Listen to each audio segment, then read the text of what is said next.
안녕하세요. 저는 결혼한 지 1년이 조금 넘은 30대 초반의 여성입니다.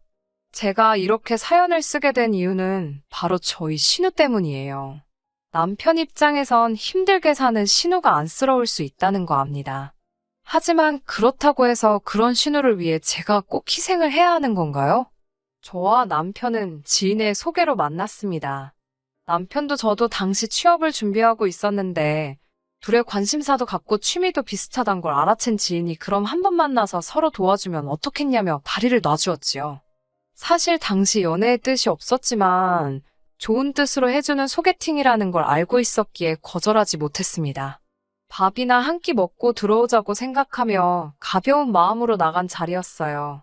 그런데 기대와 달리 제 앞에는 키도 크고 호감 가는 외모를 가진 사람이 앉아 있었습니다.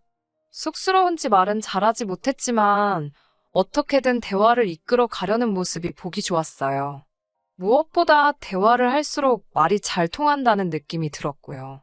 한참 이야기를 하다 핸드폰을 보니 첫 만남임에도 불구하고 집에 가려던 시간이 훌쩍 지나 있더라고요. 저희는 얼마 지나지 않아 연인 사이로 발전했습니다. 주변에 간혹 연애하다가 취업에 실패했다거나 중요한 시험에서 고배를 마셨다는 사람들을 종종 봐왔기에 저희는 서로 굳게 약속했습니다. 둘 중 한 사람이라도 취업에 실패하면 이 관계는 오래 갈 수 없는 만큼 최선을 다해서 일자리를 구하자고요. 하지만 안타깝게도 그 이듬해 저는 취업에 성공했고 남편은 실패했습니다. 실망하고 불안해하는 남편에게 제가 해줄 수 있는 것은 진심 어린 위로와 충분한 서포트뿐이었어요. 남들 눈에는 어떻게 보였을지 모르지만 객관적으론 충분하지 못했을지도 모르지만 제 나름대로 최선을 다해서 남편을 응원했어요. 그리고 제 정성이 하늘에 닿았는지 남편도 결국 얼마 지나지 않아 취업에 성공했습니다.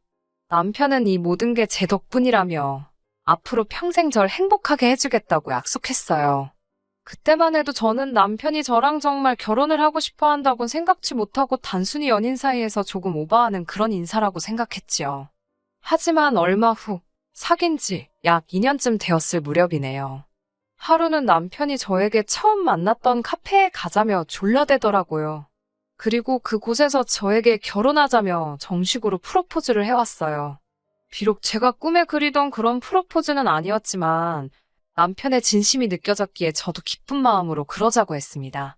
결혼 이야기가 본격적으로 오가면서 남편의 가족을 만나게 되었습니다. 남편은 시부모님과 함께 살고 있었고 위로 2살 많은 누나는 이혼하고 지금은 2아이를 키우며 시댁에서 1시간 거리에 살고 있다고 하더라고요. 시댁에 처음 인사를 드리러 가는 날이었습니다. 남편은 신우가 저를 너무 궁금해했다면서 신우도 시댁에 와 있을 거라고 알려주더라고요. 시부모님 2분만 뵙는 것도 충분히 부담스러운데 신우와 조카들도 와 있을 거라고 하니 2배로 긴장되는 것 같았어요. 그래도 피할 수 없다면 즐기라는 말처럼 어차피 한 번은 거쳐야 하는 관문이었으니 최대한 잘 보이고 오자고 생각했습니다. 시댁은 서울 외곽 동네의 연립주택이 밀집한 곳이었어요. 골목에서도 끝쪽에 위치한 약간은 녹이 쓴 파란 현관을 들어서 정면에 보이는 2층이 시부모님이 거주하시는 곳이었습니다. 솔직히 말해서 한눈에 봐도 시부모님이 경제적으로 여유로우신 분들은 아니라는 걸 알 수 있었어요. 돈이라는 게 물론 주머니 다 털어보기 전까지는 모른다지만요. 신우 애들도 온다는 소리를 들었던지라 화과자 대신 아이들도 좋아할 법한 케이크와 시부모님 드실 과일을 사들고 갔어요. 현관에 들어서면서 남편이 이건 어디다 둘 거냐며 제가 사왔다고 웃으며 말하는데 신우가 힐끗 쳐다보더니 부엌에 가져다 놓으라고 하더군요. 고맙다는 말을 듣자고 사온 건 아니지만 인사치레라도 잘 먹겠단 말 한마디는 할 수 있는 거 아닌가요? 첫인사도 나누기 전에 신우의 무례한 모습을 보곤 마음이 확 상하더라고요. 그렇지만 처음 인사드리러 온 상황인 만큼 저도 최대한 껄끄러운 분위기는 만들고 싶지 않아서 최대한 나를 세우지 않으려고 했습니다. 신우는 5살 난 아들 하나와 7살 난 아들 하나를 키우고 있었는데 둘이 어찌나 정신없게 뛰어다니는지 혼이 쏙 빠질 지경이었습니다. 부엌에 계시던 시어머니께서 나와서 거실 상황을 보시더니 저더러 애들이 한참 뛰어다닐 나이라 그렇다며 금방 식사 준비되니까 조금만 참고 기다리라 하셨어요. 그런데 신우가 뒤따라 나와서는 저를 보더니 어이없다는 표정을 하곤 다시 부엌으로 들어가더라고요. 황당해서 제가 남편에게 내가 뭐 잘못한 거냐고 물으니 남편이 어머니도 누나도 부엌에 있으니까 저도 가서 거드는 신용이라도 하면 어떻겠냐는 거예요. 그러면 분명히 두 사람 다 절촉해 볼 거라나요? 생각지도 못한 남편의 말에 황당해서 제가 난 오늘 손님으로 온 거라고 하니까 그렇지만 곧 한 가족이 될 거니까 좋은 이미지를 남기면 좋지 않겠냐고 또 저를 설득하려 들더라고요. 결국 남편이 성화에 모시겨 부엌으로 가니 신호가 다 끝났는데 뭐하러 왔냐면서 부르면 오랍니다. 어찌나 빈정거리고 사람 비윗장을 상하게 하던지요. 막말로 제가 시부모님께 인사드리러 왔지 지한테 인사드리러 왔나요? 정작 시부모님은 한마디도 안 하시는데 지가 윗사람 노릇을 못해서 안달이 났더라고요. 저도 짜증이 나서 그럼 식사 준비 다 되면 불러달라 하고 거실로 돌아왔습니다. 뒤통수에서 신호가 어이없다며 시근덕거리는 소리가 들리더라고요. 첫 만남부터 왜 저한테 그렇게 적대적인지 도통 이유를 알 수가 없었습니다. 신우와의 신경전을 제외하면 모든 것이 완만하게 흘러갔습니다. 시부모님은 두 분 다 저에게 난처하거나 불편한 질문은 하지 않으셨어요. 제 출신 학교와 직장을 물어보시곤 꽤 흡족한 표정이셨고요. 친정부모님이 무슨 일을 하시냐고 물어보셔서 공업사를 한다고 말씀드렸습니다. 친정아버지가 공업사 대표시고 남동생이 그 일을 물려받기 위해 배우는 중이거든요. 친정아버지께서는 14살의 어린 나이에 서울로 올라오셨대요. 다른 주변 또래들이 중고등학교에 진학하고 몇몇은 소위 대학물까지 먹었지만 당신은 집이 너무 가난하여 기술을 배우는 것 말고는 선택지가 없었다 하셨습니다. 어린 나이에 온몸으로 부딪히고 넘어져가며 지금에 이르신 말 그대로 자수성가하신 분이 저희 친정아버지세요. 그런 아버지 덕분에 저는 비교적 유복한 환경에서 자랄 수 있었고요. 시부모님은 저희 아버지 직업을 들으시곤 대번에 저더러 일자리를 관둬도 먹고 사는데 지장은 없겠다며 좋겠다 하셨습니다. 그때는 그저 단순한 농담인 줄 알았지 무슨 뜻이 있어서 그런 말씀을 하신 거라곤 상상도 못했어요. 얼마 후 양가 어른들을 모시고 상견례를 하게 되었습니다. 원래는 양가 어른들뿐만 아니라 형제자매도 다 같이 서로 인사를 시키려고 했습니다. 그런데 남동생이 회사 일로 절대 시간을 비울 수가 없다며 미안하다 했어요.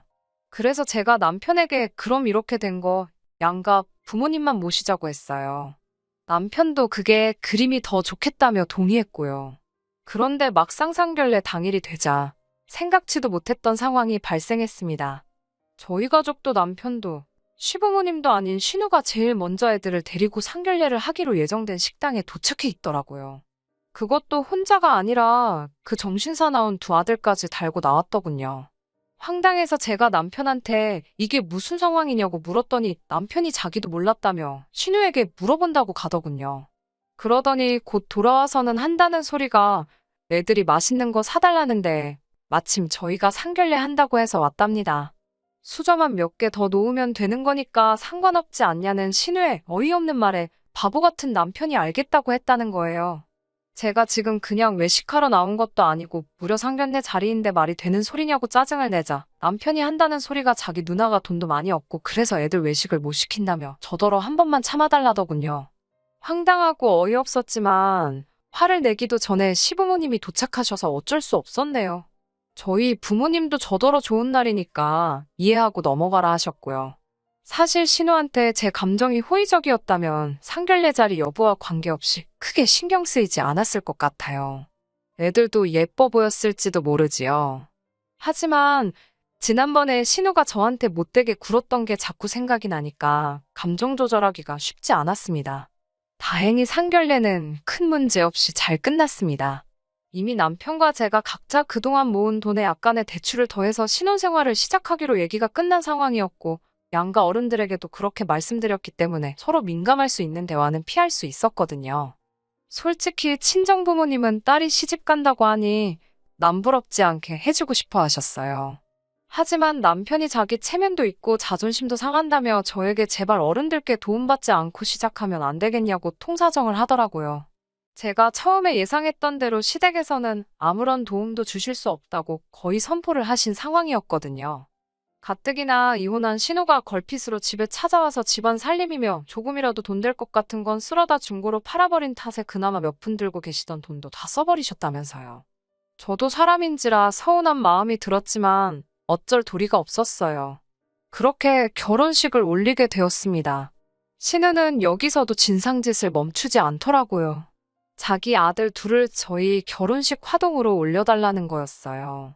하지만 이미 제 사촌 언니의 딸들을 화동으로 올리기로 약속이 되어 있었기 때문에 어쩔 수 없이 신우에게 거절의 뜻을 밝혔습니다. 이유도 확실히 일러뒀고요. 물론 신우네 애들이 워낙 극성 맞고 사람 골치 아프게 하는 것도 제가 허락할 수 없었던 이유 중 하나이기도 했습니다. 하지만 결혼식 당일날 차마 상상도 못했던 일이 벌어졌습니다. 신랑인 남편이 먼저 입장하고 사촌 언니의 딸들이 제가 걸을 꽃길을 만들어주기 위해 버질로드를 걷기 시작했는데 어디선가 신우 애들이 뛰어나와서는 장난을 치는 거예요. 앞서 여자애들이 뿌려놓은 꽃잎을 한 주먹 집어서 자기들끼리 눈싸움하듯 던지는데 그 잠깐의 시간이 1시간은 되는 것처럼 느껴졌습니다. 게다가 신우도 그렇고 시부모님도 말리질 않았습니다. 그나마 다행히 능숙한 진행요원들의 대처로 작은 에피소드처럼 끝나긴 했지만요. 우여곡절 끝에 결혼식은 마쳤지만 정말 화가 머리끝까지 차더군요. 당장이라도 마음 같아선 신우한테 애들 간수 좀 똑바로 하라고 쏴붙이고 싶었어요. 남편은 그런 저에게 미안하다면서 누나도 애들이 그럴 줄은 몰랐을 거랍니다. 하지만 신우는 하다못해 애들을 말리는 흉내도 내질 않았기에 남편의 말이 믿기지가 않았어요. 신혼 여행지에 도착해서도 마음은 쉽게 풀리지 않았습니다. 결국 예약해두었던 식당에 가서 같이 저녁을 먹긴 했지만 분위기는 있는 대로 가라앉아 있었어요. 결국 호텔로 돌아와 처음 말다툼을 하게 되었습니다. 저는 참다 못해 당신 누나 도대체 나한테 왜 그러냐고 물었습니다. 처음 인사드리러 간 날부터 나한테 날 세우고 그러지 않았냐고요. 그러자 남편이 마치 올게 왔다는 듯한 표정으로 한숨을 내쉬더니 저 때문이 아니랍니다. 누나 성격이 원래 어딜 가든 자기가 제일 주목받고 관심을 끌어야 직성이 풀린다나요. 어이가 없어서 더 말도 하기 싫었습니다. 지 누나 성격이 그러니까 나더러 참으라는 건가 싶어서 더 화가 났어요. 제가 너무 이기적인 거 아니냐고 하자 자기 누나가 정말 이기적이고 지밖에 모른다고 그래서 매형도 못 참겠다고 이혼하자 했다더군요. 그리고 더 충격적인 사실을 이혼하고 나서 신우 아들 둘이 배다른 형제라는 걸 알게 되었답니다. 신우 본인도 몰랐다더래요. 막장 드라마가 따로 없지요? 게다가 남편이 신우에게 도대체 누가 애아빠냐고 물으니 신우가 했다는 소리가 정말 가관이었습니다. 그걸 자기가 알면 이렇게 가만히 있었겠냐고 진즉에 양육비 소송을 걸었을 거라면서 그러면 양육비를 두 곳에서 받을 수 있는데 너무 아까워 죽겠다 하소연을 하더래요. 그 말까지 들으니 솔직히 상종 못할 사람이다 싶었네요. 그래도 결혼식을 올리고 나서 한동안은 신우를 마주할 일이 없었기 때문에 이런 안 좋은 기억들은 잠시 잊고 살았습니다. 회사 일이 바빠서 다른 걸 생각할 틈이 없기도 했었고요. 그러다 얼마 전 남편과 여름 휴가를 계획하게 되었습니다. 신혼임에도 불구하고 둘 다 각자 일에 치여 살았기에 이번 휴가는 오롯이 저와 남편을 위해 쓸 생각이었어요.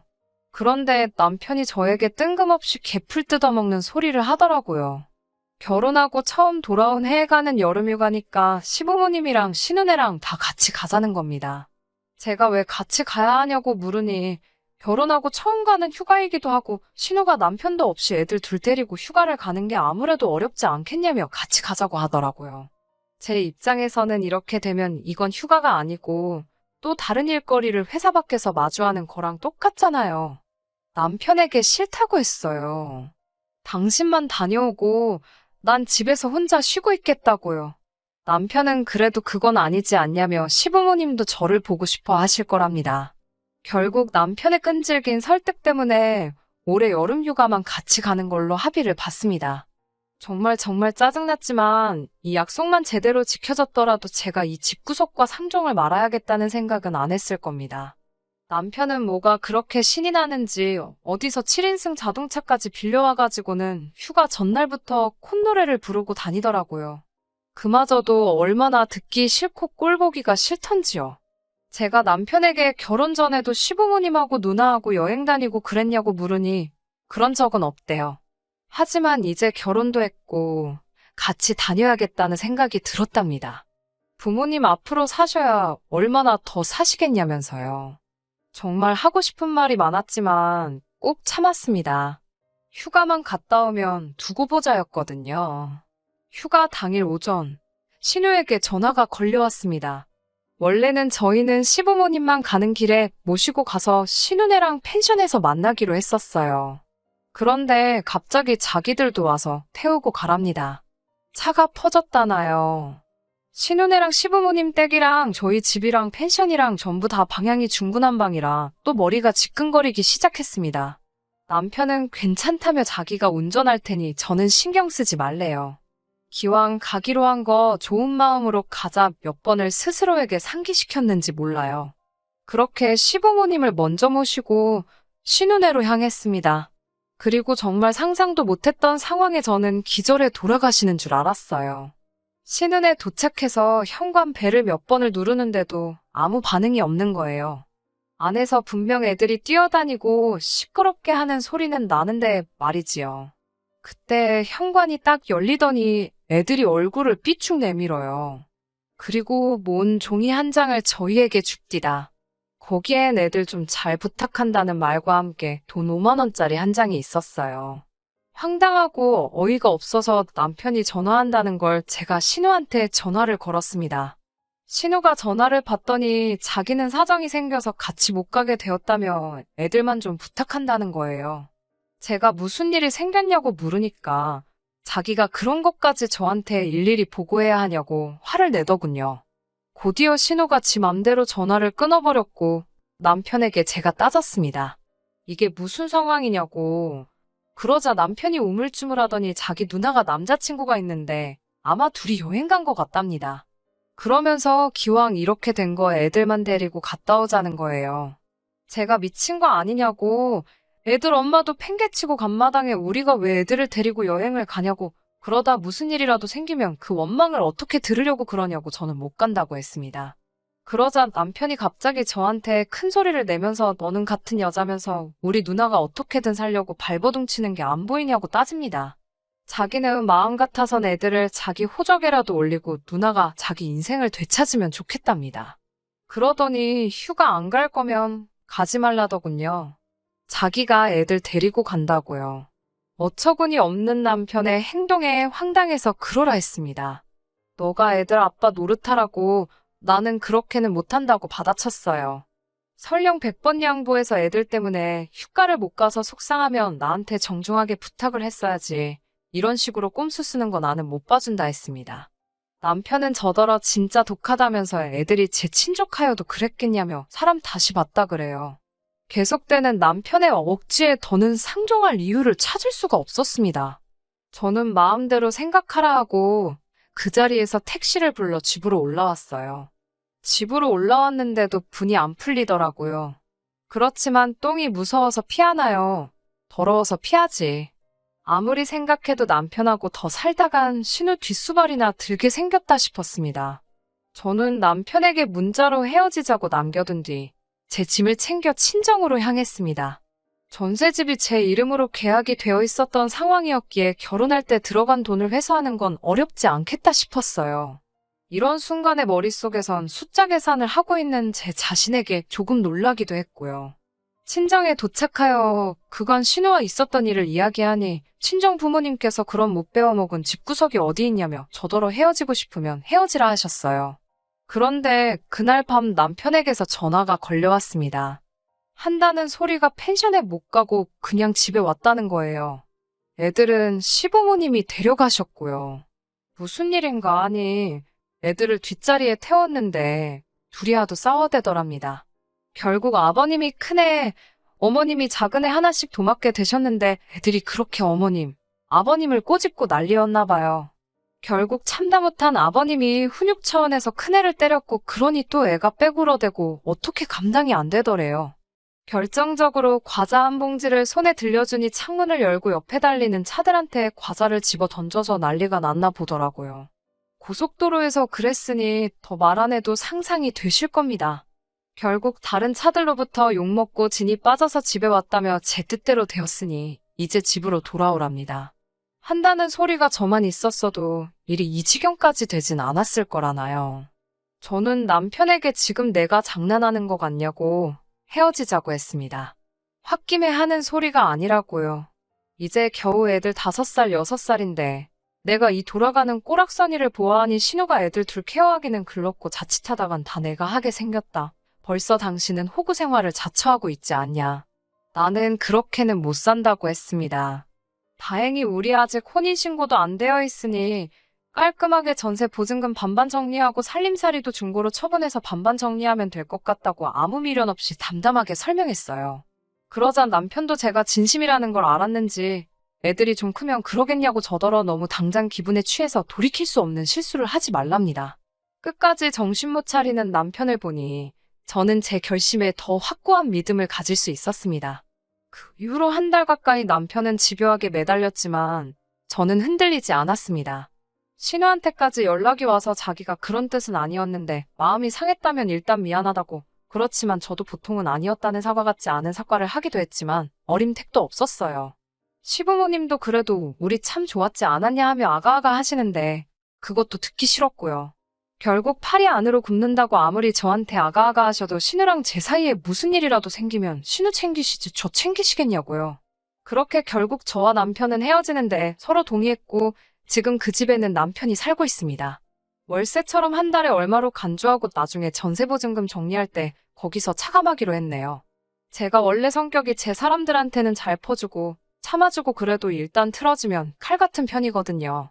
취업 준비라는 어떻게 보면 인생의 첫 번째 난관 같은 시기를 같이 버텨낸 남편과 헤어지는 일이 저에게 쉬운 일만은 아니었지만 그래도 후회는 없습니다. 제 자신을 위해 살기에도 부족한 인생을 희생하며 살 수는 없어요. 그러라고 저희 부모님이 저 못 빠지게 키우신 거 아니잖아요. 저는 저희 부모님의 은혜에 보답하기 위해서라도 제 행복을 위해서 열심히 살 겁니다. 여러분도 항상 스스로의 행복을 가장 1순위에 놓고 사시길 바래요. 끝까지 들어주셔서 감사합니다. 오늘의 사연은 여기까지입니다. 구독과 좋아요, 알람 설정 부탁드리고 더 좋은 사연으로 다시 찾아뵙겠습니다. 감사합니다.